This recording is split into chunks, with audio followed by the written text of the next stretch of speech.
हरिओम श्री राधे राधेश्याम हरि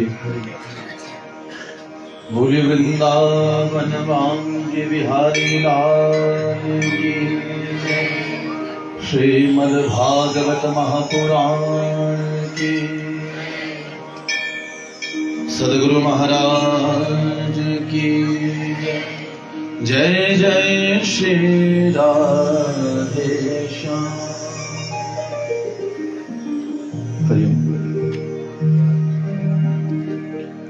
श्री गुरुर्ब्रह्मा गुरुर्विष्णु गुरुर्देवो महेश्वर गुरुर्साक्षात् परं ब्रह्म तस्मै श्री गुरुवे नमः।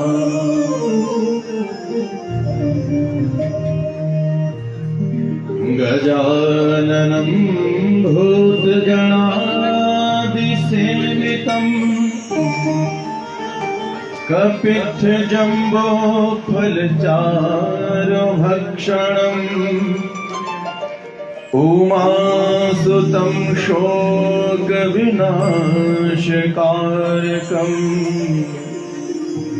नमामि विघ्नेश्वर पादपङ्कजम्।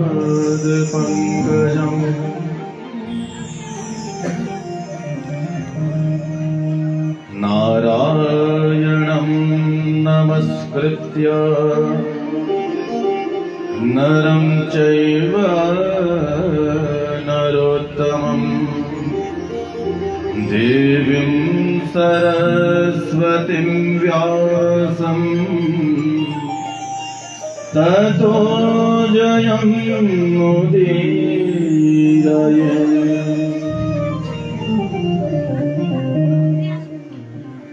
भवानी शंकरो वंदे श्रद्धा विश्वास रूपिणो याभ्यां विना न पश्यन्ते सिद्धः स्वान्तस्थमीश्वरम्। ध्येयं सदा परिभवग्नमभीष्टदोहम् तीर्थास्पदं शिवविरञ्जिनुतं शरण्यं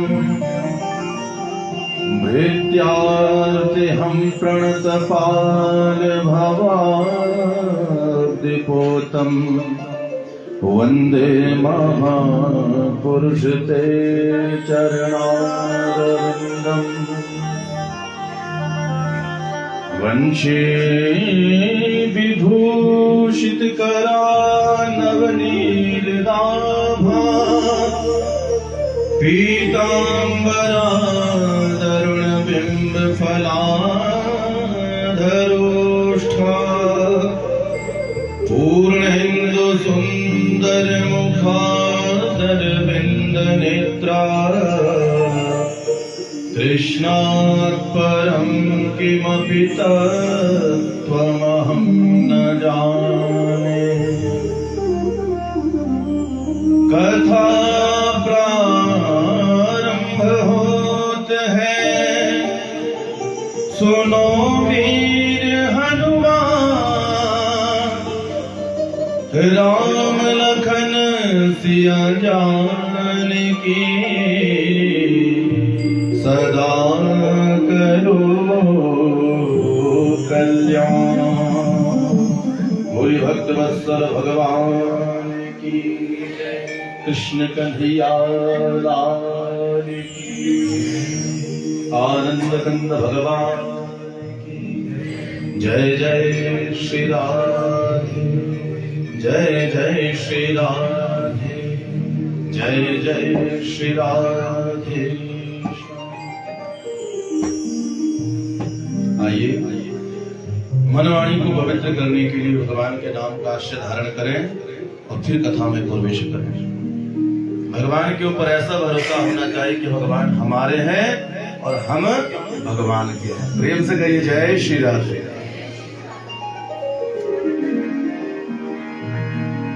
तुम हमारे थे प्रभु जी,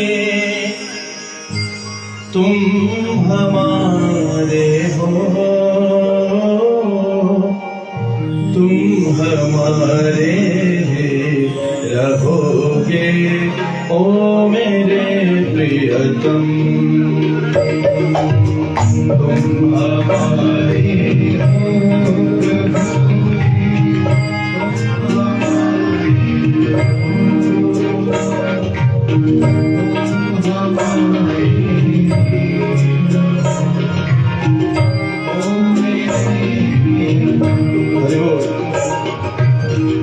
हम तुम्हारे थे प्रभु जी, हम तुम्हारे हैं, हम तुम्हारे रहेंगे ओ मेरे प्रियतम। हम तुम्हारे थे प्रभु जी, हम तुम्हारे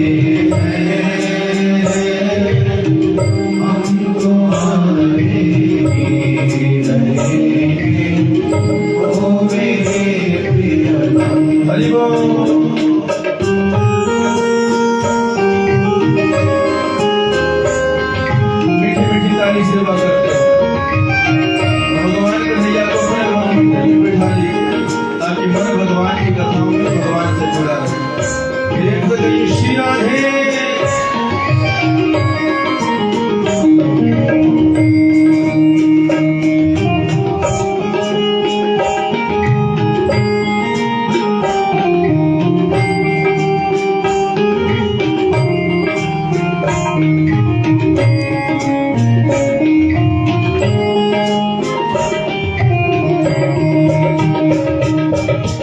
तुम्हें छोड़ी सुनी नंद दुलारे, कोई न मीत हमारो। तुम्हें छोड़ सुन नंद दुलारे, कोई न मीत हमारो। किसके द्वारे जाए पुकारो, और न कोई सहारो।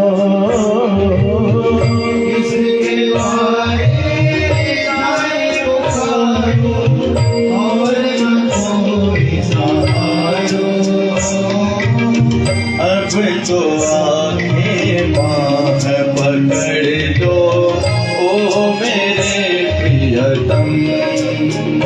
अब तो आंखें बाह पकड़ दो ओ मेरे प्रियतम। हम तुम्हारे थे प्रभु जी, तुम हमारे हो, तुम हमारे ही रहोगे ओ मेरे प्रियतम। तुम हमारे ताली सेवा करते हो महाराज, ऐसे आराम से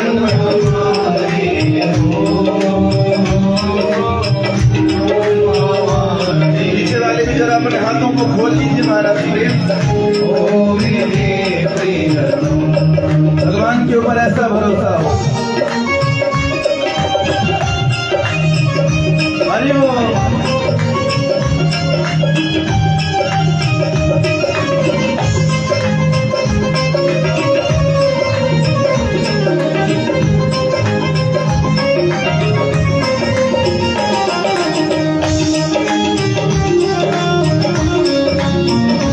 बिहारी लाल की जय।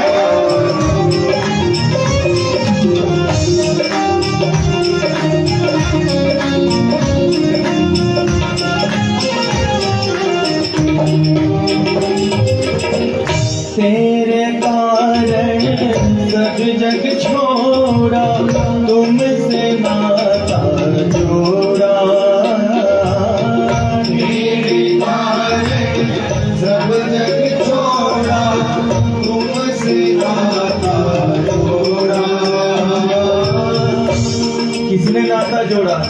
मीरा ने घर बार छोड़ दिया, भगवान की बन गई। गोपियों ने अपने घरों से नाता तोड़ दिया और भगवान की बन गई। इसलिए भाव है बड़ा भक्त का, बड़ा सुंदर भाव है। तेरे कारण सब जग छोड़ा, तुमसे नाता जोड़ा। तेरे कारण सब जग छोड़ा, तुमसे नाता जोड़ा। एक बार प्रभु बस ये कह दो, तू मेरा मैं तेरा।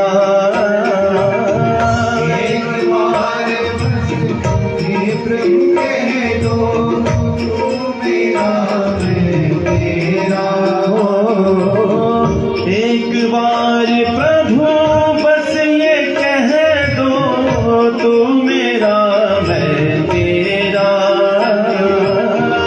एक बार प्रभु ये बस कह दो, तू मेरा मैं तेरा। सांची प्रीति की रीत निभा दो, ओ मेरे प्रियतम। सांची प्रीति की रीत निभा दो, ओ मेरे प्रियतम। तुम हमारे थे प्रभु जी, तुम हमारे हो, तुम हमारे ही रहोगे, ओ मेरे प्रियतम। तुम हमारे तुम हमारे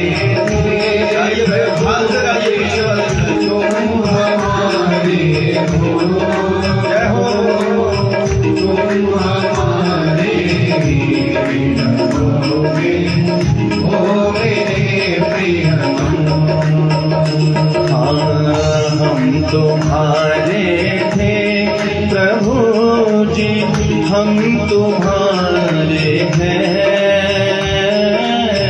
हम तुम्हारे ही रहेंगे, ओ मेरे प्रियतम। हम तुम्हारे थे प्रभु जी, हम तुम्हारे हैं, हम तुम्हारे ही रहेंगे, ओ मेरे प्रियतम। हाँ, हम तुम्हारे ही रहेंगे, हाँ मेरे प्रियतम। हो हम तुम्हारे ही रहेंगे, ओ मेरे प्रियतम। हाँ मेरे प्रियतम, ओ मेरे प्रियतम। बोलिए भक्त वत्सल भगवान की, कृष्ण कन्हैया लाल, भागवत भगवान, जय जय श्री राम। परात्पर अखिलेश्वर अकारण करुणा वरुणालय भक्त वांछा कल्पतरु, तड़िद्युत निंदित पीताम्बर धारी नंद नंदन श्याम सुंदर कृष्ण कन्हैया लाल के श्री चरणों में मेरा सादर प्रणाम। भगवान बालकृष्ण भगवान की अवांगमयी शब्दमय मूर्ति स्वरूपा भागवत जी को मेरा प्रणाम। कथा के नित्य श्रोता हनुमान जी भोले बाबा दोनों के श्री चरणों में मेरा प्रणाम। विद्वान ब्राह्मणों के श्री चरणों में मेरा नमन, संत महात्माओं के श्री चरणों में मेरा सादर प्रणाम। भक्तिमती माताओं, भगवान कृष्ण कन्हैया लाल की पावन कथा श्रवण करने हेतु आए भगवत रसिकों, आइए थोड़ी देर के लिए संसार से विलग होकर के ईश्वर से अपना सच्चा नाता और मूल माहुनाथ की कृपा से, इस देव कृपा से यह सौभाग्य हम आप सभी को प्राप्त हुआ कि भागवत गंगा में हमारा प्रवेश हुआ है। देखिए, दो गंगाओं का वर्णन मिलता है हमारे शास्त्रों में, पुराणों में, संतों के मुखाबिन से सुना है, दो गंगा मिया है। एक कौन सी है? बोले जो हरिद्वार में बहती है। बोले गंगा मैया की। एक मैया तो है जो हरिद्वार में बहती है और सारे जीवों के पापों को धोती है, और दूसरी गंगा है भागवती गंगा। एक है भगवती गंगा, एक है भागवती गंगा। अब दोनों का महत्व जानिए महाराज। अब हम यहां से हरिद्वार जब जाते हैं, हरिद्वार में जाकर के गंगा मैया में स्नान करते हैं, तो स्नान करते करते सावधान रहते हैं। क्यों? ऐसा ना हो मैया कहीं साथ में ही ले जाए और नैया पार हो जाए। प्रेम से कहिए जय श्री राधे। वहां पर भय बना रहता है, और वहां पर जाकर के क्या करते हैं? जो वहां पर रस्सी लगी होती है उसे पकड़ करके स्नान करते हैं। क्यों? सबको ध्यान रहता है, स्नान करने से ज्यादा ध्यान रहता है बहने का, कहीं ऐसा ना हो महाराज बह ही जाए। बोले गले तक गंगा है, उसके आगे तो खतरा है। यानी कहने का भाव ये है कि जितना उसमें आगे आप जाएंगे उतना भय बनता जाएगा। इसलिए उस गंगा मैया से भी ज्यादा महत्व इस भागवती गंगा का कहा गया है। संत कहते हैं, वेद व्यास जी कहते हैं, ये ऐसे आनंद कंद प्रभु की कथा है, इसमें जितना आप आगे जाएंगे, जितना अंदर जाकर के गोता लगाएंगे, उतना ही आनंद ज्यादा बढ़ेगा। जितना आप आगे जाएंगे गहराई से दत्तचित होकर के देह गेह आत्म विस्मृति अपने स्वरूप को भूल करके एक केवल भगवान का उस ब्रह्म का ध्यान रहे, तो बोले उतना ही ज्यादा आनंद आएगा। इसलिए इस भागवती गंगा का महत्व सबसे ज्यादा कहा गया है। और दूसरी बात क्या है? बोले हरिद्वार में हमें जाना पड़ता है, लेकिन बोले निष्ठा हो, विश्वास हो। वेद व्यास जी कहते हैं ये भागवती गंगा स्वयं घर में चल करके आती है, अपने आप आती है, लेकिन मन में भाव हो, हृदय में प्रभु के प्रति प्रेम हो। प्रेम से कहिए जय श्री कृष्ण। इसलिए संत कहते हैं इस भागवती गंगा का सबसे बड़ा महत्व है। और कलयुग में तो कली दावान ले नाट्य साधनम भस्मताम गतः। कलयुग में सारे साधन नष्ट हो चुके हैं महाराज। सबसे बड़ा साधन है सत्संग में बैठ करके भगवान की पावन कथा को सुनना। ये सबसे बड़ा साधन कहा गया। एक बार भगवान शंकर से गौरा मैया ने पूछा, क्योंकि भगवान शंकर भी इस कथा को सुनने के लिए धराधाम में पहुंचते हैं, मृत्यु मंडल में आते हैं। वेद व्यास जी ने महात्म्य में ही लिखा है, ना वैकुंठे, ये वैकुंठ में भी कथा सुनने के लिए नहीं मिलती। ब्रह्मा के ब्रह्मलोक में ये कथा नहीं सुनने के लिए मिलती। राम जी के साकेत धाम में ये कथा सुनने के लिए नहीं मिलती। भगवती के मणिद्वीप में ये कथा सुनने के लिए नहीं मिलती। ये कथा तो केवल इस मृत्यु मंडल के प्राणी को, इसी के लिए ये भागवती गंगा का उदय हुआ है।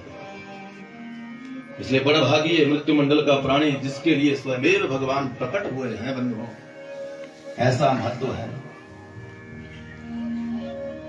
तो कथा सुनने के लिए एक बार भोले बाबा भी जा रहे थे और तैयारी कर रहे थे। जैसे हम आप तैयार होकर के सुसज्जित होकर के आते हैं, और कपड़ों से वस्त्रों से सुसज्जित होकर के नहीं, अपने मन को तैयार करना है कथा के लिए।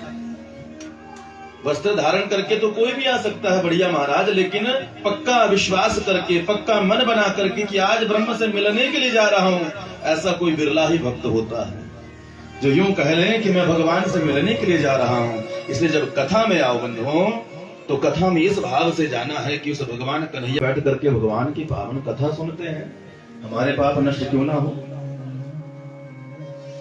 तो भोले बाबा जैसे जाने लगे, गौरा मैया ने पूछा, प्रभु कहाँ जा रहे हो? बोले कथा चल रही। कहाँ? बुखारी कोठी में कथा चल रही है। प्रेम से कहिए जय श्री कृष्ण।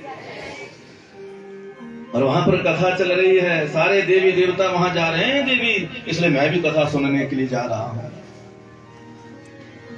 तो बोले महाराज कथा का महत्व क्या है, ये मुझे यहीं पर समझा दीजिए। बोले साथ में जाना पड़ेगा। बोले महाराज मैं आऊंगी जरूर, लेकिन पहले थोड़ा महत्व तो बताओ, थोड़ा प्रसाद यदि आप मुझे भी चखा देते तो मैं आनंद के साथ आपके साथ जाता। इसलिए भोले बाबा समझाने लगे, देवी इस कथा का महत्व समझाना बड़ा कठिन है।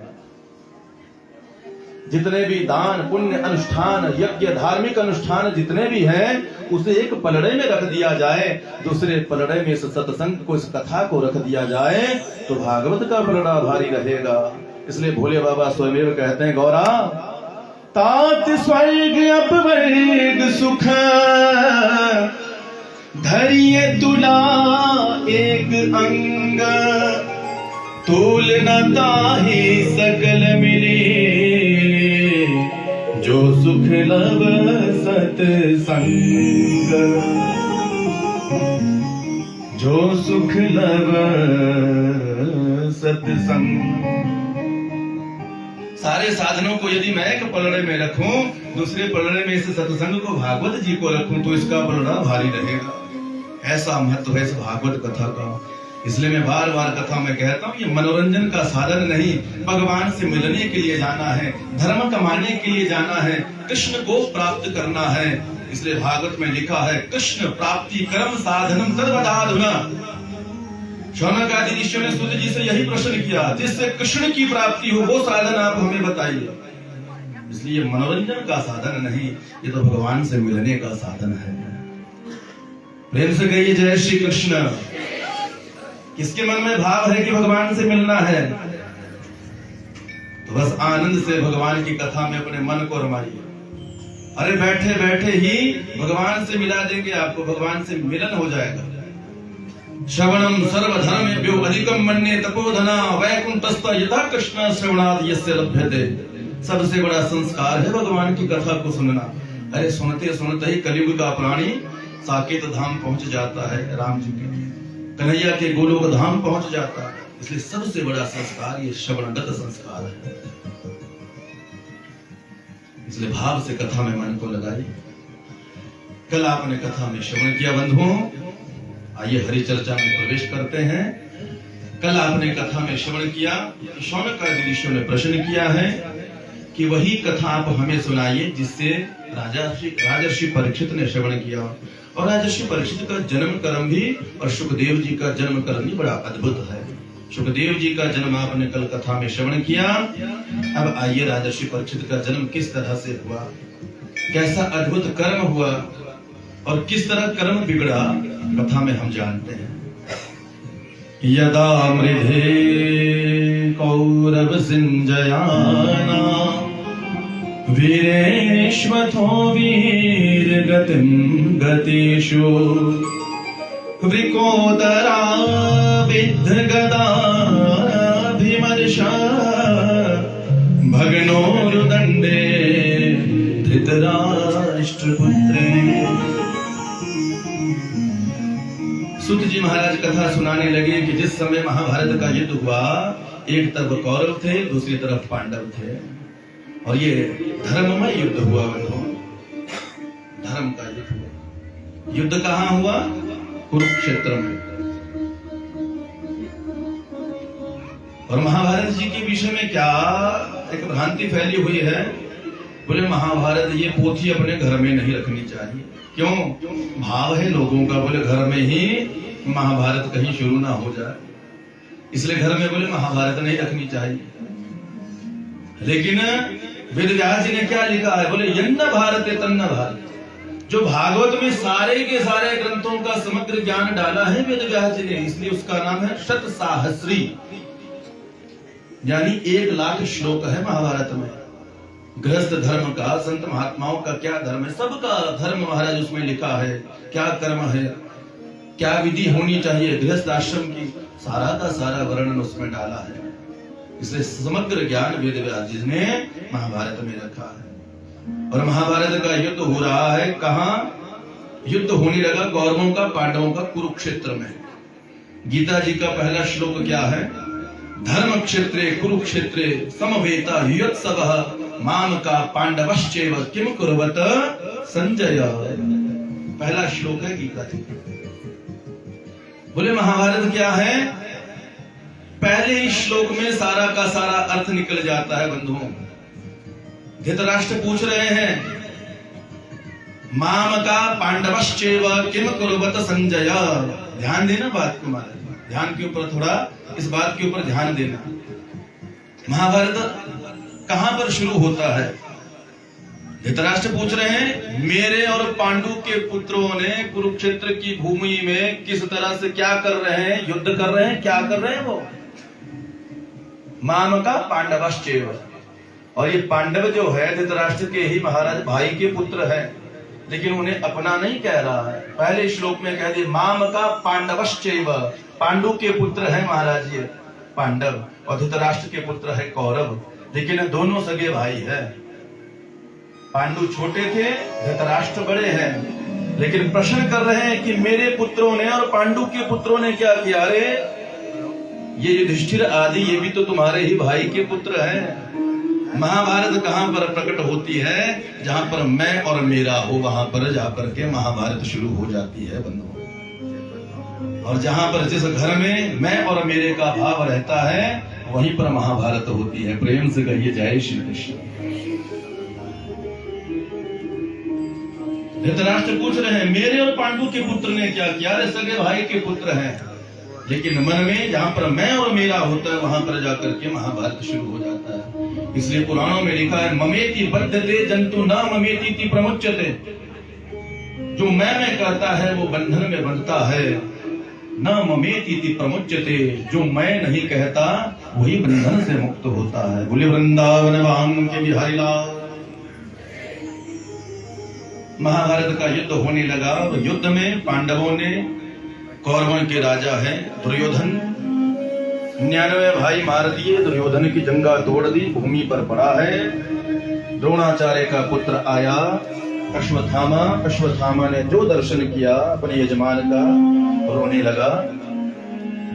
अरे मित्र तुम्हारी अवस्था किसने की? बोले पांडवों ने की। भीम ने मेरी जंगा तोड़ दी है, तो इस समय तू क्या चाहता है? क्योंकि तू मरने वाला है।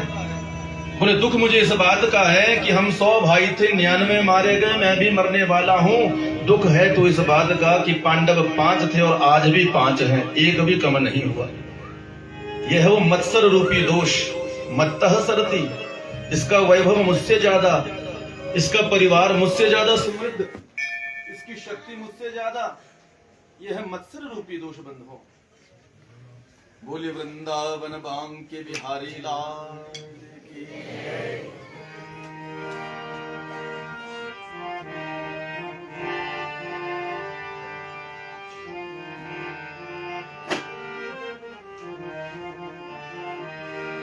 गोविंद जय जय गोपाल जय जय राधा रमण हरि गोविंद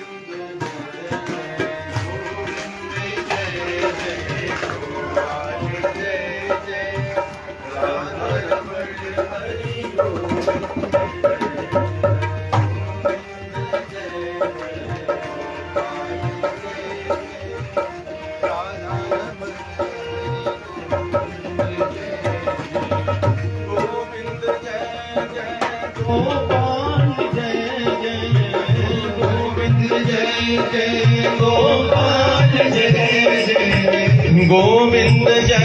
जय गोपाल जय जय गोपाल जय राधा रमण हरि गोविंद जय जय हरि गोविंद जय जय। बोलिए गोविंद भगवान। यही वो मत्सर रूपी दोष है। बोले पांडव 5 है और आज भी पूरे 5 है, यदि एक भी कम हो जाता तो बोले मैं भी सुखपूर्वक अपने शरीर को त्यागता। यानी बोले अपनी चाहे दोनों आंखें चली जाए तो पड़ोसी की एक जरूर जानी चाहिए। यह है मत्सर रूपी दोष। प्रेम से कहिए जय श्री कृष्ण। यह है वो मत्सर रूपी दोष। किसी ने पूछा, बोले महाराज अपने दरवाजे के सामने ये खाई क्यों बनाई है, ये गड्ढा क्यों खोदा है? बोले मेरा पड़ोसी आएगा और जैसे मुझे जगाने के लिए आएगा तो खाई में चला जाएगा। तो बोले यदि कहीं गलती से तुम चले गए कोई बात नहीं, बोले एक ना एक दिन देखने के लिए तो आएगा ही कि पड़ोसी ने दरवाजा क्यों नहीं खोला, तो वो भी चला जाएगा। ये है मत्सर रूपी दोष। अब यही दोष था महाराज इस कौरवों का जो राजा है दुर्योधन में भी यही दोष था। अश्वत्थामा कहने लगा मित्र तूने अपनों पर विश्वास किया ही नहीं, तूने तो गैरों पर विश्वास किया। यदि मुझे सेनापति बनाता तो तेरा ये हश्र ना होता। इस समय मिट्टी ली महाराज तिलक कर दिया, जा मैं तुझे सेनापति बनाता हूं। तू सेनापति बन गया, अब जा मेरा कुछ काम कर। बोले बता तू क्या चाहता है। एक पांडव को भी मार करके आ गया तो मैं समझूंगा कि मैंने युद्ध जीत लिया। तो एक पांडव की बात करता, मैं 5 मार करके आऊंगा, 5 को नष्ट करके आऊंगा। तलवार ली और तलवार लेकर के चला मारने के लिए पांडवों को। जाको राखे साइया मार सके ना कोई, बाल न बांका कर सके जो जग बैरी हो। जिसके रक्षक भगवान बन जाए उसे कोई मार नहीं सकता। बंधुओं, भगवान ने पांडवों को लिया और मंदिर में ले गए और मंदिर में जाकर के भजन करवाने लगे। बंधुओं, शिविर में आकर के पहुंचा अश्वत्थामा, सोचने लगा पांडवों को कैसे मारूं। रात्रि का समय था, एक वृक्ष के ऊपर कुछ कौवे बैठे हुए थे और अकेले उल्लू ने धावा बोला और सारे कौवों को मार दिया। शास्त्रीय भाषा में कहते हैं इसे काकोलुक न्याय। यहीं से शिक्षा ले ली महाराज अश्वत्थामा ने। और रात्रि के समय तलवार लेकर के पांडवों के शिविर में पहुंचा और वहां पर पांडवों की जगह पांडवों के 5 पुत्र शयन कर रहे थे। उन 5 के 5 पुत्रों को उनके गर्दन काट करके थाल सजाया और थाल सजा करके लौट करके पहुंच गया कुरुक्षेत्र में। पांडव तो भजन कर रहे थे रात्रि भर।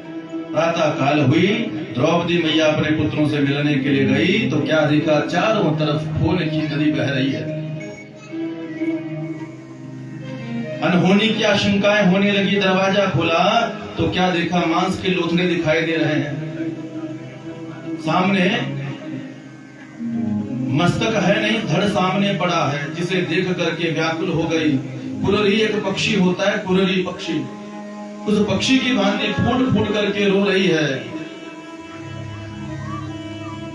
और इतना रोई महाराज की स्वयं द्वारिकाधीश भगवान पांडवों को लेकर के वहां पर पहुंचे और द्रौपदी के उन पुत्रों को जैसे देखा, मस्तक है नहीं, केवल धड़ ही धड़ दिखाई दे रहे हैं। आज मधुसूदन के नेत्रों से भी नीर बहने लगा। भगवान भी रोए महाराज। दुर्योधन के सम्मुख जाकर के पहुंचा तो दुर्योधन से कहा, मित्र तू कह रहा था कि एक पांडव भी मारा जाए सुखपूर्वक मैं अपने प्राणों को छोड़ूंगा। देख मैं 5 पांडवों का वध करके आया हूं। भीम ने जंगा को तोड़ा था, बोले भीम का सर मेरे हाथ में दे दो मित्र। भीम पुत्र का शरीर भी भीम की तरह था महाराज बलशाली। जैसे मस्तक को दिया, भीम के पुत्र के मस्तक को दुर्योधन के हाथ में दिया तो सोचने लगा यही वो पापी है जिसने मेरी जांघ को तोड़ा, जिसने मुझे इस रण क्षेत्र में भूमि पर लिटाया है। और इतना क्रोध जागा, महाराज मस्तक को दबाना शुरू किया, उसमें भयंकर विस्फोट हो गया और दुर्योधन को विश्वास हो गया ये भीम का सर नहीं हो सकता। अश्वत्थामा कहने लगा ये भीम का ही सर है। नहीं नहीं नहीं, ये भीम का सर नहीं हो सकता। अरे मैंने लोहमयी गदा उसके सर पर मारी, उसके ऊपर तो कोई प्रभाव नहीं होता, कोई प्रभाव उसके ऊपर पड़ता नहीं था, ये नहीं हो सकता। प्रकाश किया महाराज तो क्या देखा, ये भीम नहीं भीम का पुत्र है। बोले उस दुर्योधन को कभी ज्ञान नहीं हुआ, लेकिन आज मरते मरते वो भी कहने लगा, अरे पापी अश्वत्थामा, मेरे कुल में तो पहले कोई पानी देने वाला ना था, लेकिन तूने आज पांडवों के कुल को भी निर्वंश कर दिया। और रोता रोता महाराज वहीं पर ढेर हो गया। कौरव रूपी साम्राज्य वहीं पर नष्ट हो गया। दुर्योधन मारा गया। अश्वत्थामा सोचने लगा पांडव जीवित है, छोड़ेंगे नहीं। द्रौपदी को रोते देखा अर्जुन ने तुरंत प्रतिज्ञा कर ली, जिसने तेरे पुत्रों को मारा है कल का सूर्य देखने नहीं दूंगा। कन्हैया को रथ में बिठाया और अश्वत्थामा को पकड़ने के लिए जा रहे हैं। अश्वत्थामा ने सामने देखा कि मेरी मौत आ रही है, यूं लग रहा। ब्रह्मास्त्र का सन्निधान कर दिया और जैसे ब्रह्मास्त्र आकाश मंडल से बढ़ता गया कि उस ब्रह्मास्त्र को देख करके अर्जुन ने भगवान कन्हैया के चरणों को पकड़ लिया। जानते हैं अर्जुन की इसका कोई काट नहीं, कन्हैया मेरी रक्षा करो। कन्हैया ने कहा अर्जुन तूने तो गीता का ज्ञान ग्रहण किया है, अब तूने अच्छी तरह से उस पाठ को पढ़ा के नहीं, समझा के नहीं, अब उस बात को जानने की बारी है। इसलिए अर्जुन ने क्या किया कि दोबारा ब्रह्मास्त्र लिया। महाराज ब्रह्मास्त्र का, ब्रह्मा जी का ध्यान करते हुए ब्रह्मास्त्र को छोड़ा और जैसे दोनों ब्रह्मास्त्र टकराने वाले थे कि भगवान ने कहा, अर्जुन, द्रोणाचार्य ने ये विद्या केवल तुम्हें सिखाई है कि कैसे ब्रह्मास्त्र को छोड़ना है और कैसे लौटाना है, लेकिन अपने पुत्र को भी ये ज्ञान नहीं दिया। इसलिए शांत करो दोनों ब्रह्मास्त्रों को, वरना पूरा ब्रह्मांड 14 भुवन नष्ट हो जाएंगे। प्रेम से कहिए जय श्री कृष्ण। और अर्जुन ने महाराज दोनों ब्रह्मास्त्रों को शांत किया, चोटी से पकड़ लिया अश्वत्थामा को, रथ में बांधते हुए घसीटते हुए द्रौपदी के पास ले आए और द्रौपदी मैया के सामने जैसे लेकर के आए, कहा, ये है वो पापी जिसने तेरे 5 पुत्रों का वध किया है, बता कैसे मारूं इसे। द्रौपदी ने देखा महाराज तो मन में दया पैदा हो गई। उवाच चा सहन्तस्य बंधना नयनम सती मुच्यतामेष नितरां ब्राह्मणां गुरु। ये ब्राह्मण का पुत्र है, हमारे गुरु जी का पुत्र है, और गुरु का पुत्र गुरुवत भवति। जो गुरु का बेटा होता है गुरु के समान होता है, इसे छोड़ दो। भीम ने कहा, भैया यदि तूने छोड़ दिया तो मैं तो छोड़ूंगा नहीं। युधिष्ठिर जी ने कहा, जो शास्त्र कहते हो वही कार्य करना अर्जुन। जब अर्जुन को समझ में ना आया तो भगवान कन्हैया के चरणों को पकड़ा, प्रभु बताओ क्या करूं। भगवान ने 2 तरफा बात कही है, ब्रह्म बंधुर न हंतव्य आतताई वधारहण मय्यव उभयम आमनातम परिपाह्यानुशासन। ब्राह्मण का कभी वध नहीं करना चाहिए, वरना ब्रह्म हत्या लग जाती है, और ब्रह्म हत्या कभी पीछा नहीं छोड़ेगी। इसलिए ये भी ब्राह्मण का पुत्र है अश्वत्थामा, इसलिए ब्रह्म बंधु न हंतव्य, ब्राह्मण का वध नहीं करना चाहिए। और भगवान फिर कहने लगे, आतताई वधारहण। ये आतताई है इसलिए वध योग्य है। हमारे शास्त्रों में 6 तरह के आतताई कहे गए हैं, जिसमें छोटे छोटे बच्चों को मारने वाला भी आतताई कहा गया। ये आतताई है इसलिए इसका वध कर दो। भीम थे मोटी बुद्धि के, वारे वाह कन्हैया तुम्हारे जैसे 2-4 और न्यायाधीश हो गए तो हो गया बेड़ा पार। लेकिन अर्जुन जानते हैं कन्हैया क्या कहना चाहते हैं, इसलिए अश्वत्थामा को पकड़ करके उसके केशों को मोड़ दिया महाराज, और उसके माथे पर एक मणि थी, उस मणि को निकाल दिया और भरी सभा के बीच में धक्का लगा करके बहिष्कृत कर दिया राज्य से।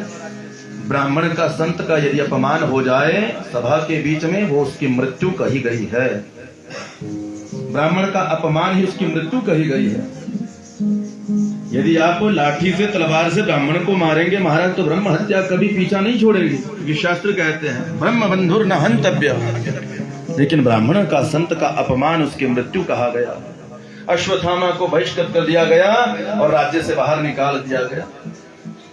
और प्रतिशोध की ज्वाला से जला हुआ महाराज सोचने लगा अश्वत्थामा, क्या करूं, पांडवों के वंश में रहा कौन, निर्वंश कर दूंगा। बदले की भावना ऐसी होती है। बोले काम क्रोध मद लोभ की जब लगी घट में खान, कहा मूर्ख कहा पंडिता दोनों एक समान। प्रेम से कहिए जय श्री कृष्ण।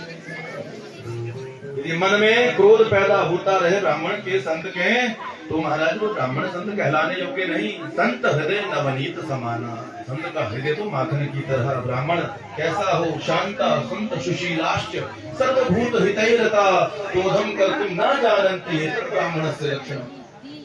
क्रोध को जाने भी ना महाराज, वो है ब्राह्मण का लक्षण। शांत हो, सर्वभूत हितैषी हो, सबका कल्याण करने वाला हो, मन में एक भाव हो, सर्वे भवन्तु सुखिनः, सारे सुखी रहे, सर्वे सन्तु निरामया, कोई दुखी हो ही ना। ये लक्षण है संत ब्राह्मण के महाराज। बोले वृंदावन वांके बिहारी लाल।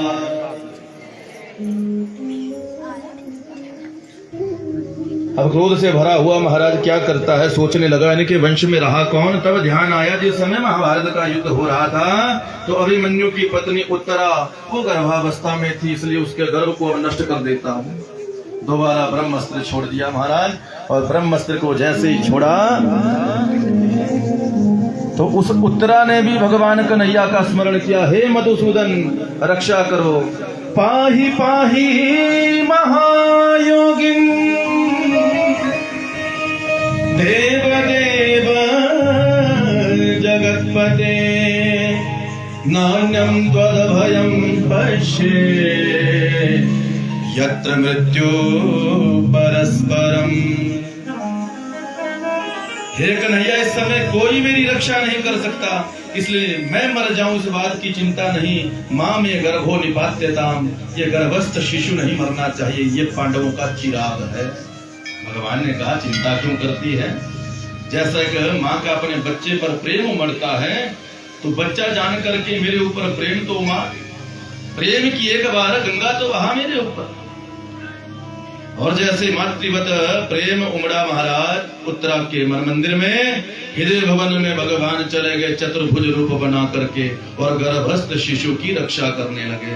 बोले भक्त वत्सल भगवान। हाथों में शंख चक्र गदा पद्म धारण किए हुए भगवान रक्षा करने लगे। ब्रह्मास्त्र के तेज को नष्ट किया भगवान ने महाराज। और रक्षा की किसकी? उस परीक्षित की महाराज, जो परीक्षित बनेगा। उत्तरा के गर्भ में नन्हा सा शिशु इतनी तीव्रता से घुमाया, नन्हा सा बालक देख रहा भगवान गदा घुमा रहे हैं। सोचने लगा भगवान सुदर्शन चक्र चला रहे हैं या गदा घुमा रहे हैं। तो संतों ने निर्णय किया है, बोले भगवान घुमा तो गदा रहे थे, लेकिन परीक्षित को लगा भगवान सुदर्शन चक्र घुमा रहे हैं। क्यों? इतनी तीव्रता से भगवान ने गदा घुमाई है और नन्हे से बालक की रक्षा की है। अरे भागवत जी में तो इतना भी लिखा, बोले ईशे न जीविता पुनः। वो नन्हा सा बालक जो परीक्षित वो तो मर गया था, भागवत जी में लिखा। इसलिए लिखा है वेद व्यास जी ने, ईशे न जीविता पुनः। उस मरे हुए बालक को भगवान ने अपनी इच्छा शक्ति से दोबारा प्रकट किया, जीवित किया। इसलिए भगवान कौन? ईश्वर कौन? कर्तुम अकर्तुम वा कर्तुम समर्थ स ईश्वर। जो सब कुछ करने में समर्थवान है वही भगवान है, वही ईश्वर है। नन्हा सा बालक महाराज जन्म ग्रहण करता है और नाम पड़ा उसका परीक्षित। तो किसी ने पूछा, बोले परीक्षित नाम क्यों पड़ा? जैसे ही पैदा हुआ तो पैदा होकर के चारों तरफ ढूंढने लगा। किसे? भगवान को, जिसने मेरी रक्षा की मां के गर्भ में। इसलिए वेद व्यास जी आए नामकरण संस्कार करने के लिए और नाम रख दिया उसका परीक्षित। परितः इक्षति इति परीक्षित। बालक पालकी मार करके चारों तरफ देख रहा है युधिष्ठिर जी, इसलिए तुम्हारे पोते का नाम होगा परीक्षित। दूसरा नाम रखा, बोले नारायण भगवान ने इस बालक की रक्षा की है। विष्णु ना आराता रक्षिता इति विष्णुरात।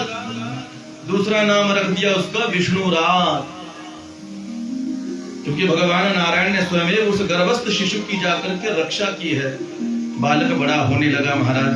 भगवान ने पांडवों को राजगद्दी सौंपी और भगवान द्वारिका जाना चाहते हैं। भगवान द्वारिका जाना चाहते हैं, लेकिन युधिष्ठिर जी के मन में संताप हो गया। मैंने अपने ही घर वालों को मार दिया, अपने ही सदस्यों को, अपने गुरुओं के साथ बैर किया। और ऐसा मन में महाराज इतना कोप पैदा हो गया कि फूट फूट करके रोने लगे। भगवान समझाते हैं, लेकिन जब समझ में ना आया तो ले गए कहां? कुरुक्षेत्र में पितामह भीष्म के पास। पितामह भीष्म के पास जाकर के पांडवों को ले गए हैं, संग में द्रौपदी मैया को ले गए हैं। बोली वृंदावन बिहारी लाल। 10 दिन तक पितामह भीष्म ने युद्ध किया और बाणों की शैया पर 52 दिन तक रहे।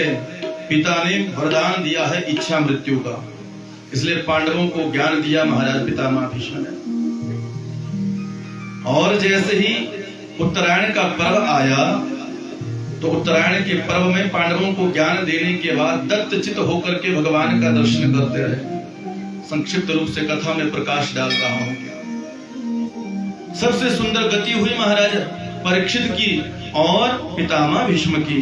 भगवान सामने खड़े हैं। भगवान से कहा मेरे सामने आकर के खड़े हो जाओ। जैसे सूर्य ने मकर राशि में जाकर के प्रवेश किया, माघ का महीना आया, एकादशी का दिन था। सोचने लगे इससे बढ़िया और कोई दिवस नहीं हो सकता जब मैं अपने प्राणों को त्यागूंगा। और देखते ही देखते महाराज भगवान मधुसूदन सामने आए। पितामह भीष्म वाणी से कृष्ण कृष्ण कह रहे हैं। आंखें दत्तचित होकर के दर्शन भगवान का कर रही है। और पितामह भीष्म ने अपने प्राणों को त्यागा और ब्रह्म में जाकर के विलीन किया। बोलिए भक्तवत्सल भगवान। भगवान भी पांडवों को वरदान दे करके द्वारिका जाना चाहते हैं, सबको वरदान दिया। सबसे सुंदर वरदान भी मांगा तो किसने मांगा? बुआ कुंती ने। हम सुख मांगते हैं भगवान से, लेकिन कुंती ने क्या किया? भगवान के सामने अपनी झोली पैसार दी और कहा, यदि तू देना चाहता है कन्हैया तो मुझे दुख देना। क्यों? क्योंकि दुख में तेरा स्मरण सबसे ज्यादा होता है। विपदः संतो न शश्वत तत्र जगत गुरु भवतो दर्शनम यत्स्या पुनर्भव दर्शनम। कन्हैया वो विपत्ति नहीं, सबसे बड़ी विपत्ति वो है जब इस मानव के मन मंदिर में तेरा ध्यान नहीं रहता, जब वाणी से तेरा गुणगान ये वाणी नहीं करती, तो समझना उस जीव का विपत्ति का समय आ गया है। और कन्हैया यदि तू देना चाहे तो मुझे भी दुख देना। बोले बुआ क्यों मांग रही हो दुख? अरे जब जब जीवन में दुख आया तो कन्हैया तू ढाल के समान आगे खड़ा रहा, लेकिन आज जैसे सुख मिला, राज्य मिला तो जाने की बात कर रहा है। मैं द्वारिका जाना चाहता हूँ, इसलिए मुझे ये दुख बड़ा प्रिय है, क्योंकि दुख में सच्चा भजन होता है और सच्चे भजन में भगवान मिल जाते हैं। बोले वृंदावन बिहारी लाल। भगवान ने कहा बुआ, ना मैं किसी को सुख देता हूँ ना किसी को दुख देता हूँ। जीव अपने कर्म से सुख पाता है और अपने ही कर्म से दुख को भी प्राप्त करता है। भगवान ने कहा बुआ मैं तुम्हें अपनी अहेतु की भक्ति प्रदान करता हूँ। और बुआ कुंती को भक्ति प्रदान की। भगवान द्वारिका गए, अर्जुन संग में गए और भगवान ने 125 वर्ष तक धराधाम में लीला रचाई। और उसके बाद भगवान ने अपनी लीलाओं को संवर्ण किया, अर्जुन को भेजा। और जैसे अर्जुन युधिष्ठिर जी से जाकर के मिले, पता चला कि गोविंद चले गए हैं, तुरंत राज्य को छोड़ दिया युधिष्ठिर जी ने और राजा का पद सौंप दिया छोटी अवस्था के उस परीक्षित को। राजा बने महाराज परीक्षित। परीक्षित जैसे ही राजा बने, बोले एक बार सतयुग आ गया। और जिस दिन भगवान चले गए उसी दिन महाराज कलयुग शुरू हो गया। तद्दिनात कलिराय आता। द्वापर पूरा हो गया जिस दिन भगवान चले गए और कलयुग शुरू हो गया। कलयुग भी सोचने लगा कैसे जाऊं, किस तरह से प्रवेश करूं। इसलिए कलयुग ने भी माया रची। बोले यदि राजा बिगड़ गया तो सारी प्रजा अपने आप बिगड़ जाएगी। यथा राजा तथा प्रजा, जैसा राजा होगा प्रजा वैसी ही होगी। इसलिए वर्णन मिलता है महाराज की जैसे ही परीक्षित धनतेरस के दिन अपने पितामह इत्यादि के धन कोष में जाकर के प्रवेश करते हैं तो जरासंध के मुकुट को जाकर के देखा है। बड़ा सुंदर लगा वो मुकुट, धारण कर लिया, सोने का मुकुट, रत्नों से सुसज्जित मुकुट।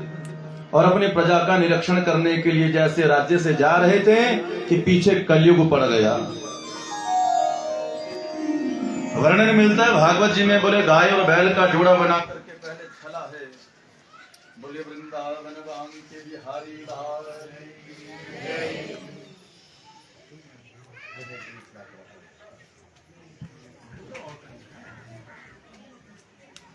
ओ भज मन नारायण नारायण नारायण, भज मन नारायण नारायण नारायण, ओ श्रीमन नारायण नारायण नारायण, श्रीमन नारायण नारायण नारायण, ओ श्रीमन नारायण नारायण नारायण, श्रीमन नारायण नारायण नारायण, ओ भज मन नारायण नारायण नारायण, भज मन नारायण नारायण नारायण, ओ श्रीमन नारायण नारायण नारायण, श्रीमन नारायण। बोलिए नारायण भगवान की। अब जैसे परीक्षित की भेंट हुई कलयुग से, तो कलयुग को देख करके परीक्षित ने पहले तो तर्कस से बाण निकाला और मारने लगे, लेकिन चरण पकड़ लिए महाराज कलयुग ने। और परीक्षित को याद आ गया, मेरे दादा प्रबाबाओं ने कहा था कि शरण में शत्रु भी आ जाए तो उसकी रक्षा करना ये राजा का परम धर्म है। प्रजा रक्षक कहे गए हैं, भक्त वत्सल कहे गए हैं राजा लोग। अब कलयुग से कहा भाई तू मेरे राज्य से बाहर निकल जा। बोले महाराज कहां जाऊं, जहां तक दृष्टि जा रही है तो एक छत्र साम्राज्य आपका है। बोले तुझ में दुर्गुण ही दुर्गुण है। ये कलयुग से कह रहे हैं राजर्षि परीक्षित। कलयुग कहने लगा महाराज कौन कहता है कि मुझ में दुर्गुण है, मुझ में तो गुण ही गुण है और मैं गुणों की खान हूं। अपने गुण गिनाने लगा। परीक्षित ने पूछा तो बता तेरे अंदर कौन सा गुण है। बोले महाराज सारे के सारे गुण ही गुण है। यत फलम नास्ति तपसा न योगेन समाधिना तत्फलम सम्यक लभते कलो केशव कीर्तना। बोले सतयुग में शरीर में दीमकें लग जाती थी लेकिन भगवान का दर्शन नहीं होता था। लेकिन कलयुग में ऐसी विशेषता है, एक घड़ी आधी घड़ी, आधी से पुनियाद। एक घड़ी होती है 24 मिनट, आधी से पुनियाद 12 मिनट और उससे भी आधा 6 मिनट। 6 मिनट में ही जीव दत्त चित होकर के भगवान से मिल सकता है यदि मन में विश्वास हो और भजन सच्चा हो। 6 मिनट में ब्रह्म की प्राप्ति कर सकता है। मैं तो गुणों की खान हूं। और कलयुग में विशेषता है महाराज क्या, रामायण जी में लिखा है बाबा तुलसीदास जी ने, ये कलयुग कर परम प्रतापा मानस पुण्य होए नहीं पापा। के कलयुग समयुग आन नहीं जो नर करहि विश्वास। और गाए राम गुण गण विमल भवतरहि बिनु ही प्रयास। कलयुग कहने लगा मुझ में ये भी गुण है, मानस पुण्य होए नहीं पापा। किसी का आपने भला सोच लिया मन से तो आपको पुण्य मिलेगा, बुरा सोच लिया तो दोष नहीं लगेगा। ये कलयुग कह रहा है मानस पुण्य होए नहीं पापा। मैं तो गुणों की खान हूं महाराज। इन गुणों को देख करके राजर्षि परीक्षित ने महाराज कलयुग से कहा तो मैं तुझे स्वतंत्र करता हूं, अब चला जा यहां से। बोले महाराज कहां जाऊं, एक छत्र साम्राज्य आपका है। तो कहा, बोले मैं तुझे कुछ स्थान दो मुझे। 4 स्थान दिए पहले महाराज। द्यूतम पानम स्त्रिया सोना यत्रा धर्मश्च चतुर्विधा। बोले जहां पर द्यूत कीड़ा संता इत्यादि लगाया जाए वहां पर कलयुग तेरा वास होगा। जहां पर मदिरा पान की जाए वहां पर तेरा वास होगा। जहां पर वैश्यवृत्ति हो वहां पर तेरा वास होगा। जहां पर अधर्म होता हो वहीं पर कलयुग तेरा वास होगा। कलयुग कहने लगा महाराज 4 स्थान दिए बुरे के बुरे, कोई बढ़िया स्थान भी दो। अरे लोग जब मकान बनाते हैं तो एक ड्राइंग रूम बड़ा सुंदर बनाते हैं ताकि मेहमान आए और उसे देख करके ही खुश हो जाए, चाहे अंदर कबाड़ भरा हो लेकिन एक ड्राइंग रूम देख करके ही प्रसन्न हो जाए और वहीं से चले जाए। और आपने तो मुझे 4 स्थान दिए वो भी बुरे बुरे दिए। परीक्षित ने कह दिया तो मैं तुझे एक स्थान और सुंदर देता हूं। और अनायास वाणी से निकल गया, जा मैं तुझे 5वां स्थान जो देता हूं कि तेरा वास होगा सोने में स्वर्ण में। अब यहाँ पर संतों ने निर्णय किया, बोले किस सोने में, क्यों? क्योंकि भगवान की जब पूजा करते तो प्रतिमा सोने की। गीता में भगवान ने कहा धातु नाम अस्मि कांचनम, धातुओं में सोने में मेरा वास है। वेद की ऋचाएं कहती है हिरण्य गर्भ समवर्तता के भूतस्य जाता पति एक सदाधार पृथ्वी जामुम तेमाम कस्मे देवा यह दिखा विधेमा। वेद कहते हैं कि भगवान का नाम ही हिरण्य गर्भ है। तो संतों ने निर्णय किया है, बोले जहां पर 1 नंबर की कमाई होगी वहां पर भगवान का वास है और जो 2 नंबर की कमाई है उसमें कलयुग का वास है। बोलिए भक्तवत्सल भगवान। अब जरासंध ने जो मुकुट धारण किया, उस परीक्षित ने जो जरासंध का मुकुट धारण किया है वो भी सोने का है। जरासंध ने सारे राजाओं को बंदी बना रखा था अपने पास, उनका धन छीन रखा था और फिर कारीगर ने जाकर के वो मुकुट बनाया था। जैसे कहा परीक्षित ने कि स्वर्ण में भी तेरा वास होगा, कलयुग ने तुरंत महाराज देखते ही देखते बुद्धि में मस्तक में जाकर के प्रवेश कर लिया। क्यों? क्योंकि वह सोने का मुकुट धारण किया है परीक्षित ने, पापी का। और बुद्धि ने पलटा खा लिया। जो अहिंसा के पुजारी थे वो हिंसा का पुजारी बन गया परीक्षित। शिकार खेलने का मन किया और जंगल में जाकर के शिकार ढूंढता ढूंढता पहुंच गया शमीक मुनि के आश्रम में जाकर के। शमीक मुनि महाराज आंखें बंद करके दत्तचित होकर के भजन कर रहे थे कि इतने में राजर्षि परीक्षित पहुंचे और कहने लगे, मुझे भूख लगी है, खाने का प्रबंध करो, प्यास लगी है, पीने के लिए पानी दो। लेकिन जिसका ध्यान लगा हो, बोले ना उसे कानों से सुनाई देता है ना आंखों से दिखाई देता है। ऐसी अवस्था शमीक मुनि की है। राजर्षि परीक्षित को लगा ये ढोंगी कहीं राजा का सम्मान न करना पड़े, इसलिए इसने आंखें बंद की है। मरा हुआ सांप सामने पड़ा था, उसे अपने धनुष की नोक से उठाया और शमीक मुनि के गले में धारण करवा दिया। राजर्षि परीक्षित तो चले गए, लेकिन वहीं पर एक गौरप्रभ नाम का शिष्य था जिसने इस दृश्य को देखा और भागा भागा गया कौशिकी नदी में जाकर के छोटे छोटे संत कुमार स्नान कर रहे थे, जिसमें कि शमीक का पुत्र शिंगी भी था। शिंगी से कहा, अरे तुम्हारे पिता के गले में मरा हुआ सांप डाल दिया है परीक्षित ने। इतना क्रोध आया, कौशिक्याप उपस्पृश्य वाग वज्रम विससर्ज, कौशिकी नदी का जल हाथ में लेकर के शाप देने लगा राजर्षि परीक्षित को। शाप दे दिया। ये राजा लोग इतने उपद्रवी हो गए, अरे संत ब्राह्मणों की रक्षा करने वाले हैं, आज उन्हीं संत महात्माओं की समाधि को तोड़ रहे हैं। मेरा प्रताप देखो, मेरा बल देखो। इति लंघित मर्यादम तक्षक सप्तमे हनि दक्षति स्म कुलांगारम नोदितो में तदद्रुभम। शाप दे दिया परीक्षित को, आज से ठीक 7वें दिन तेरी मृत्यु तक्षक के काटने से होगी।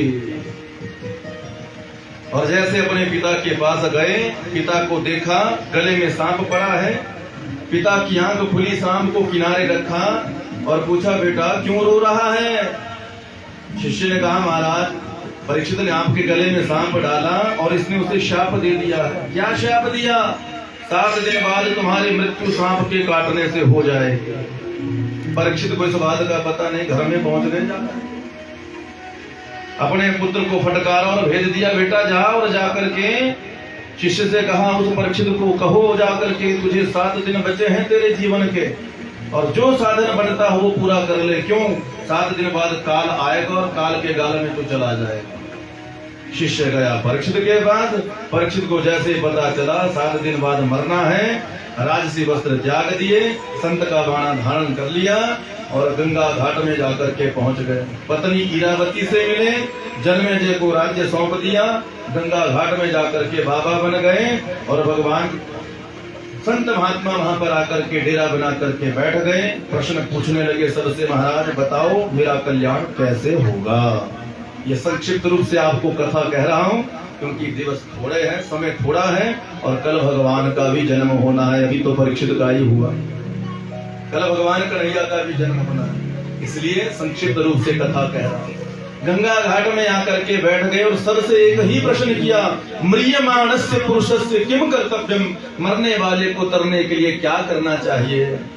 किसी संत महात्मा के पास